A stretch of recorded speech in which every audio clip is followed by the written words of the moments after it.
السلام علیکم ورحمۃ اللہ وبرکاتہ نحمده ونصلی علی رسولہ الکریم اما بعد۔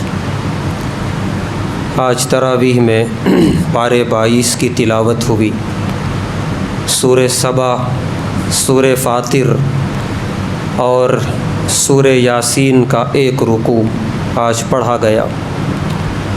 سورہ سبا جیسا کہ نام سے ظاہر ہے کہ اس سورے کے اندر اللہ نے قوم سبا کا ذکر فرمایا ہے۔ یہ قوم یمن کے ایک شہر میں آباد تھی جس شہر کا نام تھا مآرب۔ کہتے ہیں وہاں اس قوم کے کھنڈرات اور نشانات آج بھی موجود ہیں۔ اس قوم کو اللہ تعالیٰ نے قدرتی نعمتوں سے مالا مال کیا تھا۔ اللہ نے فرمایا بلدۃ طیبہ، کہ جس شہر میں یہ قوم آباد تھی وہ انتہائی خوشگوار اور اللہ کی نعمتوں سے بھرپور شہر تھا۔ اس شہر کا جغرافیہ ایسا تھا کہ 2 پہاڑوں کے درمیان ایک بہت بڑی آبادی تھی، اور ایک طرف اس شہر سے دوسری جگہ جانے کے لیے راستہ نکلتا تھا، اور دوسری طرف پانی کا بہت بڑا تالاب سمندر نما تھا۔ تو 2 طرف پہاڑ، ایک طرف پانی اور ایک طرف راستہ تھا۔ یہ جو 2 پہاڑ تھے کتابوں میں لکھا ہے کہ باغات سے بھرے ہوئے تھے یہ پہاڑ۔ اللہ نے فرمایا بجنتیہم، ہم نے 2 جنت، 2 باغات ہم نے انہیں دیے تھے 2 پہاڑوں پر، مختلف اقسام کے پھل لگتے تھے۔ بارش کا پانی ان دونوں باغ کے لیے کافی ہو جاتا تھا، کوئی خاص محنت کی ضرورت نہیں پڑتی تھی شہر والوں کو۔ یہاں تک لکھا ہے کتابوں میں کہ جب پھل لگتے تھے جھاڑوں پہ تو کوئی شخص اگر اپنے سر پہ ٹوکرا لے کے صرف گزر جاتا تو ٹوکرا پھلوں سے بھر جاتا تھا۔ اتنا زیادہ اللہ نے اس شہر کو خوشگوار بنایا تھا۔ خوشگواری کا یہ عالم کتابوں میں لکھا ہے کہ اس شہر کے اندر کوئی موذی جانور نہیں تھے، اور وہاں کی آب و ہوا انتہائی لطیف اور انتہائی خوشگوار۔ بیمار وہاں آ کے ٹھیک ہو جاتا تھا، اسی لیے دور دراز سے لوگ اس شہر میں رہنے کے لیے آتے تھے، چھٹیاں گزارنے آتے تھے۔ اتنی زیادہ نعمتیں، اور بھی بہت کچھ اس شہر کے بارے میں لکھا ہے کتابوں میں۔ ظاہر سی بات ہے جب اللہ نے کہہ دیا بلدۃ طیبہ کہ وہ خوشگوار شہر تھا، اب ہم اندازہ لگا سکتے ہیں وہ کتنا عمدہ شہر رہا ہوگا۔ سب کچھ ٹھیک تھا، ایک بڑی خرابی یہ تھی کہ شہر والے مشرک تھے، اللہ کی عبادت نہیں کرتے تھے۔ کم و بیش 13 انبیاء کے پیغامات ان کے پاس پہنچے۔ کچھ نبی تو انہی میں آئے، کچھ نبی دوسرے مقام پہ آئے، مگر انہوں نے اپنا پیغام بھیجا اس قوم کے پاس کہ اتنا تم مالا مال ہو اللہ کی نعمتوں سے اور اللہ ہی کی عبادت نہیں کرتے۔ 13 انبیاء کا ذکر حدیث میں ملتا ہے، لیکن یہ قوم کسی کی بات نہیں مانی، سرکش پہ سرکش ہوتی چلی گئی، یہاں تک کہ ایک وقت گزرا، صدیاں گزریں، اللہ کے پاس جو مہلت تھی وہ ختم ہوئی۔ اس کے بعد وہ جو ڈیم بنا ہوا تھا ایک طرف تہ بتہ تھا بالکل، وہ کہ اوپر کے دروازے کھولے جاتے تو اس کے پانی سے استفادہ کرتے شہر والے، پھر وہ ختم ہوتا اس کے نیچے کے دروازے کھولے جاتے، پھر اتنا ختم ہوتا اور نیچے کے دروازے کھولے جاتے، تہ بتہ پانی ان کے پاس میسر تھا، انتہائی میٹھا اور شیریں۔ اس ڈیم کے اندر چھوٹے چھوٹے جانور پیدا ہوئے، چوہے کی سائز کے، سفید رنگ کے۔ شہر والوں نے دیکھا، کہتے ہیں جب اللہ ہدایت چھین لیتے ہیں تو ادھر آدمی سوچتا بھی نہیں ہے جدھر سوچنا چاہیے۔ کبھی سوچنا تھا کہ یہ جانور ایسا دنیا میں ہے نہیں، پیدا کیوں ہوا، یہ ضرور کچھ ہمارے اوپر عذاب آنے والا ہے، آدمی کو سوچنا چاہیے، لیکن ادھر دماغ ہی نہیں گیا۔ وہ کہنے لگے کہ کوئی جانور ہے جو پیدا ہو گیا، ویسے ہمارے شہر میں موذی جانور رہتا نہیں ہے، کچھ دوائیں وغیرہ دے کے اس کو مار دیں گے، ختم کر دیں گے۔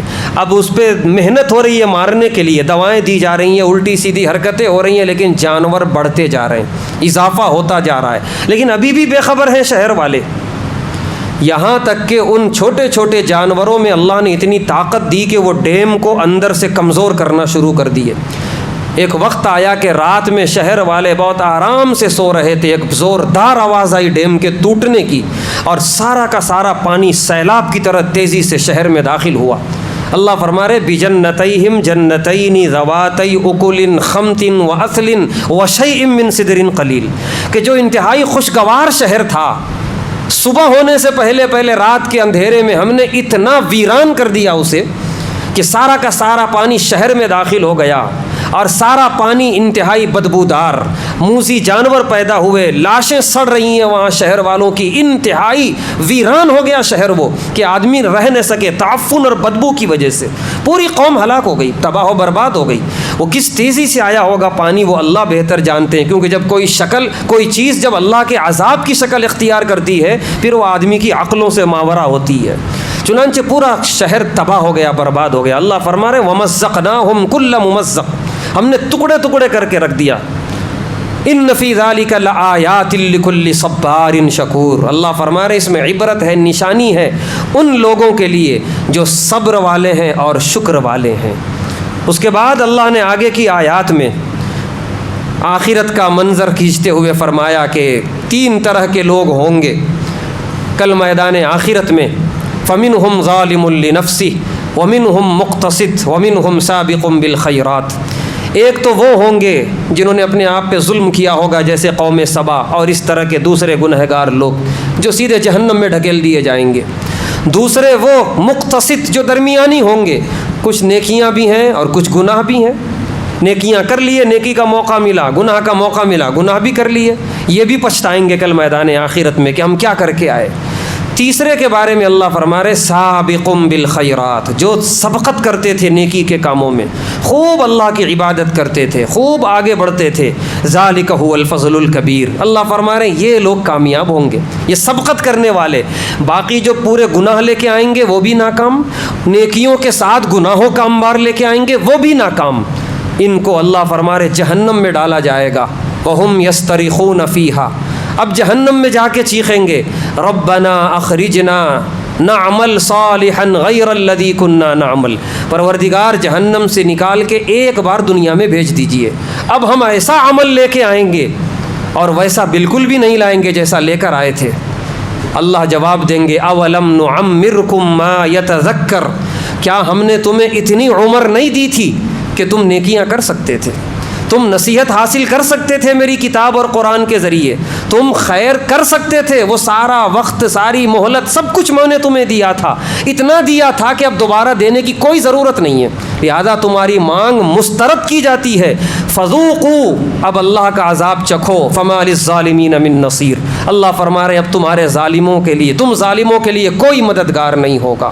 یہ جو نتیجہ نکالا اللہ تعالیٰ نے، وہ نتیجہ ہمارے لیے سبق اور پیغام ہے کہ ہم نہ ظالموں میں سے ہوں اور نہ درمیان والوں میں سے ہوں کہ نیکی کے موقع پر نیکی پھر گناہ کے موقع پر گناہ بھی، کیونکہ گناہ نیکیوں کے اثرات کو مٹا دیتا ہے، بلکہ ہم سبقت کریں نیکیوں کی طرف، عبادتوں کی طرف، خیر کے اعمال کی طرف اور توبہ کی طرف، اور اس حال میں ہم دنیا سے جائیں کہ گناہ ہو ہی نہ، اور اگر ہوں تو اتنے معمولی کہ اللہ کی ایک نظر کرم سے ختم ہو جائیں، اور صرف نیکیاں ہی نیکیاں ہمارے پاس ہوں۔